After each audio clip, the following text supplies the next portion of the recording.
အမေမျက်နှာတော့သူတို့ကအမျက်စဖမ်းနေတာအမေမျက်နှာညိုးရည်သူသိတယ်ကိုခုလိုနေနိုင်စားနိုင်တာလဲသူကြောင့်မို့လို့တလားကိုဘယ်လောက်ဆိုလို့မဟုတ်ဘူးကုတ်ပြီးဆိုရည်သူချစ်ချစ်ပြေးလာတာပဲမေမေမပိုက်ဆံစီဘူးနော်အဲ့လိုဆိုရင်အမေစိတ်ဆိုးမှကြောက်လို့ရိုက်ကူရဲ့ညနေနေလဲသူမိဘတော့တစိတ်တီးတယ်ဟိုမေမေဖနာလို့တာမေမေမိတ်ကလို့တာအဲ့ဒါအစားသူကိုယ်တိုင်ဝယ်ပေးတာမိဘဆိုတော့ဝါတာတာပေါ့ဂုံယူတာပေါ့ကိုသားအတွေ့ကုန်တဲ့သူခုလိုပေါက်လာတဲ့အချိန်ရောပိုက်တခေါ်ငငယ်ကလေးကလိမ့်မာတာတမီစိတ်ထားလဲနူးညံ့တယ်မွေးလာတဲ့အချိန်ကလေးကသူခုလိုရလာတော့မိဘဆိုတာပီတိဖြာတာပေါ့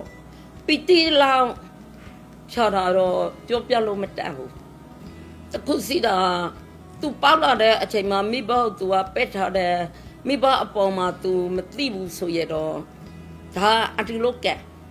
ခုကြတော့သူကမိဘမနမသူနဲ့မွေးချေအားလုံးတစိမ့်စိမ့်ကြည့်ပြီးကိုကောက်တာတခုချေစီကောက်တာ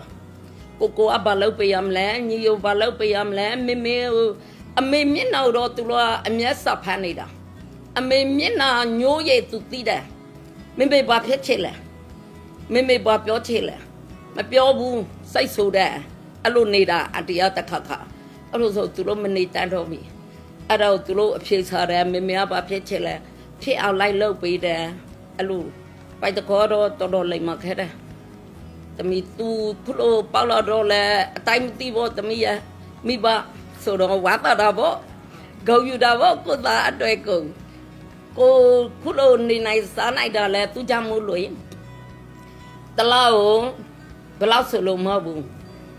ကုတ်ပြီးဆိုရ